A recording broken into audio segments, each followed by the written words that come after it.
Hello and welcome to the IAS academy. आज है तारीख 6 जनवरी और शुरू करते हैं प्लेन्स स्पेसिफिक करंट अफेयर का न्यूज़ डिस्कशन। हमारी पहली news national green hydrogen mission को लेकर है। दरअसल हमारी यूनियन कैबिनेट ने ये जो नया मिशन है नेशनल ग्रीन हाइड्रोजन मिशन, इसको पास किया है। इस मिशन के ऊपर 19,744 करोड़ रुपए का इन्वेस्टमेंट किया जाना है। अब सबसे पहले हमें ये जानना है कि आखिर ये ग्रीन हाइड्रोजन क्या है। आपको पता है कि हाइड्रोजन बहुत ही अबंडेंट एलिमेंट है हमारी यूनिवर्स में। हाइड्रोजन के साथ में इशू ये है कि ये प्योर एलिमेंट में नहीं रहता है, ये हमेशा ऑक्सीजन के साथ में वाटर के फॉर्म में रहता है। तो अगर हमें हाइड्रोजन को यूज करना है एज ए फ्यूल, तो इसे हमें ऑक्सीजन से अलग करना पड़ेगा। तो इसी प्रोसेस को बोलते हैं इलेक्ट्रोलिसिस। इलेक्ट्रोलिसिस में होता क्या है कि H2O में इलेक्ट्रिसिटी पास की जाती है, जिससे कि हाइड्रोजन अलग हो जाता है और ऑक्सीजन अलग हो जाता है। पर अगर यही इलेक्ट्रिसिटी अगर विंड या सोलर या किसी रिन्यूएबल एनर्जी सोर्स से आए, तब हम इसे बोलेंगे ये ग्रीन हाइड्रोजन है। और यही इलेक्ट्रिसिटी अगर फॉसिल फ्यूल से आए, तब हम क्या बोलेंगे, इसे ग्रे हाइड्रोजन। तो यूपीएससी कभी आपसे ग्रे हाइड्रोजन या फिर ग्रीन हाइड्रोजन के बीच में डिफरेंस पूछ सकती है कि हाइड्रोजन प्रोड्यूस करने के लिए जिस जिस इलेक्ट्रोलिसिस प्रोसेस का हम यूज कर रहे हैं, अगर वो इलेक्ट्रिसिस यूज करने के लिए इलेक्ट्रिसिटी अगर रिन्यूएबल एनर्जी से आती है, तो वो ग्रीन हाइड्रोजन कहलाता है। अगर वो एनर्जी फॉसिल फ्यूल से आती है, जैसे पेट्रोलियम में कोल से, तब हम उसे ग्रे हाइड्रोजन बोलेंगे। अब इस नेशनल ग्रीन हाइड्रोजन मिशन का एम क्या है कि हम इंडिया को ग्लोबल हब के रूप में डेवलप करना चाहते हैं, जहां पर ग्रीन हाइड्रोजन का बहुत ज्यादा प्रोडक्शन हो रहा हो। हम हमारी जो कोल है, हमारी जो इलेक्ट्रिसिटी है, हमारी जो लॉजिस्टिक है, हम उसको ग्रीन हाइड्रोजन पर रन करना चाहते हैं, जिससे कि हमारा इन्वायरमेंट इको फ्रेंडली हो सके, कम से कम CO2 का एमिशन हो सके। साथ ही साथ इससे जॉब जनरेट होंगी, एक्सपोर्ट की संभावनाएं बढ़ेंगी। तो ये पूरा मिशन है ग्रीन हाइड्रोजन को लेकर। इसे इंप्लीमेंट कौन करेगा इस मिशन को? इसे ministry of new and renewable energy. अब नेशनल ग्रीन हाइड्रोजन मिशन में होगा क्या? दरअसल इसमें एक कंपोनेंट है ग्रीन हाइड्रोजन ट्रांजिशन प्रोग्राम। इसमें फाइनेंशियल इंसेंटिव दिया जाएगा, जैसे कि सब्सिडी दी जाएगी। तो ये इस फाइनेंशियल इंसेंटिव, इस सब्सिडी का इस्तेमाल किस में होगा? इलेक्ट्रोलाइजर्स को बनाने में, ताकि ये इलेक्ट्रोलिसिस की जो प्रोसेस है उसे और ज्यादा इफिशिएंटली इफेक्टिवली हम यूज कर सकें, ताकि और ज्यादा हम ग्रीन हाइड्रोजन को प्रोड्यूस कर सकें। तो जो पूरा जो मेन रोल है वो इसी इलेक्ट्रोलाइजर्स का है। इसी को हम प्रोड्यूस करना चाहते हैं with help of renewable energy. अब इसके बेनिफिट्स क्या होंगे? एक तो एक्सपोर्ट अपॉर्चुनिटीज बढ़ेंगी ग्रीन हाइड्रोजन की। हम डोमेस्टिक प्रोडक्शन के साथ साथ इसे हम एक्सपोर्ट भी करना चाहते हैं ग्रीन हाइड्रोजन को।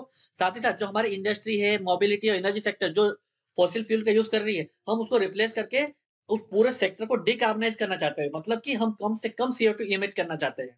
इससे होगा क्या? फॉसिल फ्यूल का कम इंपोर्ट होगा, जो हमारा वैल्यूएबल फॉरेक्स रिजर्व है उसे हम सेव कर सकते हैं। इंडिजिनस मैन्युफैक्चरिंग कैपेबिलिटीज इससे बढ़ेंगी और एम्प्लॉयमेंट अपॉर्चुनिटी से क्रिएट होंगी। कटिंग एज टेक्नोलॉजी से इससे बढ़ेंगे। तो ये पूरे फायदे होने वाले हैं नेशनल ग्रीन हाइड्रोजन मिशन को लेकर। तो यूपीएससी डेफिनेटली इस पर क्वेश्चन पूछ सकते हैं प्रीलिम्स में। तो हमें इसके बेसिक फैक्ट पता होना चाहिए। अब चलते हैं आगे। हमारी अगली news Asian Pacific postal union APPU को लेकर है। अब ये न्यूज में क्यों है? क्योंकि इसकी जो अध्यक्षता है वो अब इंडिया के पास में है। अब ये है क्या एशियन पैसिफिक पोस्टल यूनियन? तो एशियन पैसिफिक पोस्टल यूनियन जो है वो एक इंटर गवर्नमेंटल ऑर्गेनाइजेशन है। कितने देशों का समूह है ये? 32 कंट्रीज का समूह है ये, जो कि एशिया पैसिफिक रीजन को बिलोंग करती हैं। और दूसरी बात यह है कि it is only restricted union of the universal postal union, UPU। अब UPU जो है वो स्पेशलाइज एजेंसी है यूनाइटेड नेशन की। तो ये फैक्ट हमें याद रखना होगा इस एजेंसी को लेकर। अब इस यूनियन का ऑब्जेक्टिव क्या है, पर्पस क्या है? तो ये क्या करता है? फैसिलिटेट करता है दो कंट्रीज के बीच में जो पोस्टल कम्युनिकेशन है उसको इंप्रूव करना, कंट्रीज के बीच में कोऑपरेशन प्रमोट करना, ताकि जो पोस्टल सर्विस है उसे और ज्यादा स्ट्रीमलाइन किया जा सके। ये जो यूनियन है ये एक Asian Pacific postal college training institute भी रन करता है। तो इन कंट्रीज के जो मेंबर्स होंगे वो यहाँ पर ट्रेनिंग ले सकते हैं पोस्टल सर्विस को लेकर। इसका हेडक्वार्टर कहाँ है? बैंकॉक, थाईलैंड में। अगर हम इसके बॉडी की बात करें तो जो इसकी मेन बॉडी होती है वो कांग्रेस कहलाती है। ये हर 2 साल में ये बॉडी मिलती है। इसकी एक एग्जीक्यूटिव काउंसिल भी होती है जो कि हर साल मिलती है। और इसका एक ब्यूरो भी होता है जो कि मेंबर्स के ट्रेनिंग या फिर इंफॉर्मेशन को लेकर चीजें डिस्कस करते हैं। तो चूंकि ये बॉडी को इंडिया ही लीड कर रहा है, तो इसके बारे में यूपीएससी क्वेश्चन पूछ सकते हैं। तो हमें पता होना चाहिए इसके बेसिक फैक्ट। अब चलते हैं आगे। हमारी अगली न्यूज एक हाई पावर लद्दाख कमेटी को लेकर है, जो कि हाल ही में गठित हुई है। किसके अध्यक्षता में? हमारे minister of state for home Nityanand Rai की अध्यक्षता में। जो कि जो यूनियन टेरिटरी है लद्दाख, उसके ऊपर कुछ बेसिक रिकमेंडेशन देना है।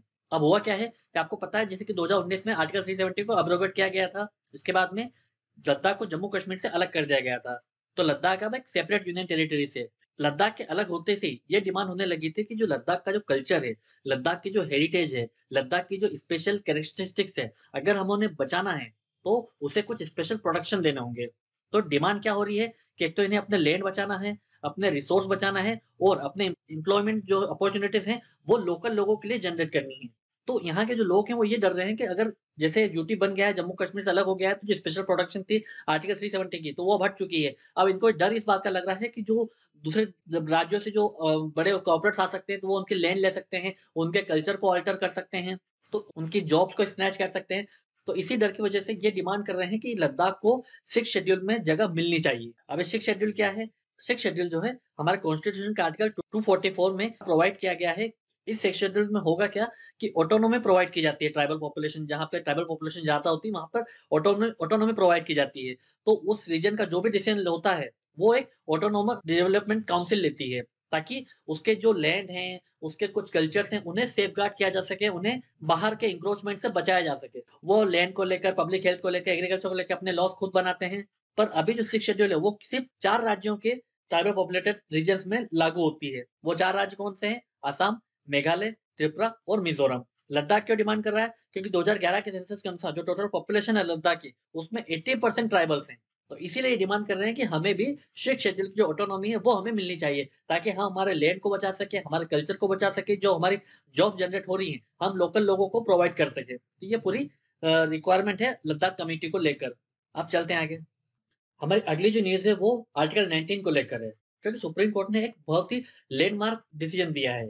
सुप्रीम कोर्ट ने क्या करा है कि जो आर्टिकल 19 का जो एम्बिट है वो एक्सटेंड कर दिया है, वो एक्सपांड कर दिया है। तो हमने अभी तक जो पढ़ा है आर्टिकल 19 जो हमें राइट देता है फ्रीडम का, ठीक है? वो फ्रीडम हम किसके अगेंस्ट यूज़ कर सकते थे? गवर्नमेंट के एजेंसीज़ के अगेंस्ट यूज़ कर सकते थे कि आप हमारी राइट्स को, हमारी फ्रीडम को कर्टेल नहीं कर सकते। बट अब सुप्रीम कोर्ट ने क्या किया है कि इसी आर्टिकल 19 के स्कोप को एक्सपांड कर दिया है कि अब हमें राइट जो है सिर्फ स्टेट के अगेंस्ट या स्टेट के एजेंसीज के अगेंस्ट नहीं यूज कर सकते। अब हम ये किसी प्राइवेट एंटिटी या फिर प्राइवेट इंडिविजुअल के अगेंस्ट भी यूज कर सकते हैं। तो सुप्रीम कोर्ट की कॉन्स्टिट्यूशनल बेंच ने 4-1 से ये वर्डिक्ट दिया है कि जो हमारे फंडामेंटल राइट्स है आर्टिकल 19 एंड 21 of the constitution are enforceable even against other person, not just the state in its instrument. इसके लिए जो आर्गुमेंट दिए गए, सुप्रीम कोर्ट ने बोला था कि प्राइवेसी हम सिर्फ स्टेट के अगेंस्ट नहीं लेते, प्राइवेसी हम अदर इंडिविजुअल के भी अगेंस्ट लेते हैं। तो जो पुट्टासामी जजमेंट में हमें जो राइट टू प्राइवेसी का अधिकार मिला था, तो वो अदर पर्सन के भी अगेंस्ट था कि वो सामने वाला पर्सन भी हमारे राइट टू प्राइवेसी को इन्वेड नहीं कर सकता। तो जो हमारा जो फ्रीडम है, freedom of speech and expression, तो कोई सोशल मीडिया एंटिटी है या कोई कोई प्राइवेट पर्सन है, वो भी उसको इन्वेड नहीं कर सकता। और पुट्टासामी जजमेंट के अलावा एक आर्गुमेंट और बहुत इंपॉर्टेंट है, जो कि वर्टिकल अप्रोच और हॉरिजॉन्टल अप्रोच ऑफ राइट के बारे में हमें डिफरेंशिएट करके बताएगा। अब वर्टिकल अप्रोच क्या होता है? वर्टिकल अप्रोच में हमारे राइट्स हैं, वो किसके अगेंस्ट रिस्पेक्ट किए जाते हैं? Against state. तो स्टेट जो होगी, जो गवर्नमेंट होगी, उसे वो रिस्पेक्ट करना होगी। बट अगर हम हॉरिजॉन्टल अप्रोच अपनाते हैं, तो हमारा जो फ्रीडम है, उसे अदर सिटीजन को भी, प्राइवेट एंटिटी को भी रिस्पेक्ट करना होगा। तो सुप्रीम कोर्ट ने ये बोला कि अब जो आर्टिकल 19 या फिर आर्टिकल 21 है, अब हमें वर्टिकल अप्रोच से हॉरिजॉन्टल अप्रोच में शिफ्ट करना होगा, क्योंकि ये यूएसए जैसी कंट्रीज में भी अब जो वहाँ के जो कॉन्स्टिट्यूशन, वहाँ के जो इंटरप्रिटेशंस हैं, वो भी अब हॉरिजॉन्टल अप्रोच की ओर शिफ्ट कर रहे हैं। तो आपके जो फंडामेंटल राइट्स है, वो ना सिर्फ गवर्नमेंट या गवर्नमेंट एंटिटीज के अगेंस्ट रिस्पेक्ट रहेंगे, सेफ रहेंगे, साथ ही साथ किसी प्राइवेट एंटिटी या प्राइवेट इंडिविजुअल के अगेंस्ट भी उन राइट्स को मान्यता मिलेगी, उन राइट्स को आप एक्सरसाइज कर सकते हो। आर्टिकल 19 हमें क्या फ्रीडम देता है? राइट टू फ्रीडम देता है आर्टिकल 19 हमें। All citizens shall have right to freedom of speech and expression, to assembly peacefully and without arms, to form association और यूनियंस और cooperative society, move freely throughout the territory of India, to reside and settle in any part of territory of India. Last है to practise any profession और to carry और any occupation, trade और business. तो ये सारे rights हम पहले क्या मानते थे? ये स्टेट के अगेंस्ट यूज किए जा रहे हैं, बट नहीं। तो ये स्टेट के अलावा स्टेट की जो एंटिटीज हैं, स्टेट की जो एजेंसीज हैं, साथ ही साथ जो प्राइवेट इंडिविजुअल्स हैं, जो प्राइवेट एंटिटीज हैं, उन्हें भी हमारे इन राइट्स को अब रिस्पेक्ट करना होगा।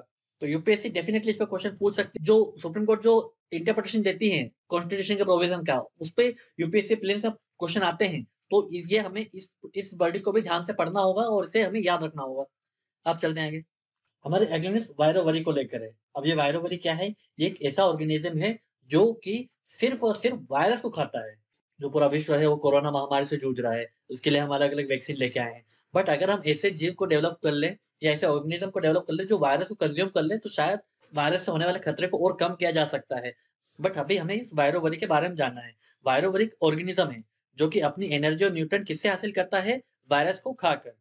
अब ये जो वायरोवरी है, ये किसको बिलॉन्ग करता है? ये हॉल्टेरिया स्पीशीज को बिलॉन्ग करता है। हॉल्टेरिया स्पीशीज का मतलब है जो कि वायरस को कंज्यूम करते हैं। तो हमें यहाँ हॉल्टेरिया स्पीशीज और वायरोवरी के बीच में डिफरेंस ये समझना होगा। जो हॉल्टेरिया में जो स्पीशीज आते हैं, वो सिर्फ और सिर्फ वायरस नहीं खाते हैं, वो जरूरत पड़ने पर भी वायरस को खाते हैं। बट जो वायरोवरी जो है, ये क्या करता है, सिर्फ और सिर्फ वायरस ही कंज्यूम करता है। तो ये डिफरेंस हमें पता होना चाहिए। ये वायरोवरी फ्रेश वाटर में पाया जाता है। ये बहुत संख्या में जो क्लोरोवायरस है उसको कंज्यूम करता है, जिससे इनकी पॉपुलेशन और इनकी साइज जो है वो ग्रो करती जाती है। अब सिग्निफिकेंस क्या है, क्योंकि ये सिर्फ और सिर्फ वायरस का डाइट लेता है, तो हमें इसके बारे में और ज्यादा रिसर्च करनी है, क्या हम इसको और कैसे यूज कर सकते हैं। तो हमारी जो अंडरस्टैंडिंग है वायरस को लेके वो और ज़्यादा डेवलप हो सकती है, तो इसका सिग्निफिकेंस बहुत ज़्यादा है। अब चलते हैं आगे। अब एक प्रीवियस ईयर क्वेश्चन देख लेते हैं यूपीएससी का, जो यूपीएससी ने 2015 में पूछा था। The provision in the 5th schedule and the 6th schedule in the constitution of India are made in order to protect the interest of scheduled tribes, determine the boundaries between states, determine the power authority and responsibility of panchayat, protect the interest of all the border state. तो अभी हमने इस video में 6 schedule के बारे में जाना। 6 schedule किसको प्रोटेक्ट करता है, ट्राइबल पॉपुलेटेड रीजन को सपोर्ट करता है, सेफगार्ड करता है। और जो 5th शेड्यूल है, ये भी ट्राइबल रीजन को ऑटोनॉमी प्रोवाइड करता है। तो इसका आंसर क्या होगा, A, protect the interest of scheduled tribes. इस वीडियो के पीडीएफ को डाउनलोड करने के लिए आप हमारे टेलीग्राम चैनल को ज्वाइन कर सकते हैं। ऐसे ही और करंट अफेयर की वीडियोस के लिए आप हमारे यूट्यूब चैनल को सब्सक्राइब कर सकते हैं। आज के वीडियो में सिर्फ इतना ही है। Thank you very much.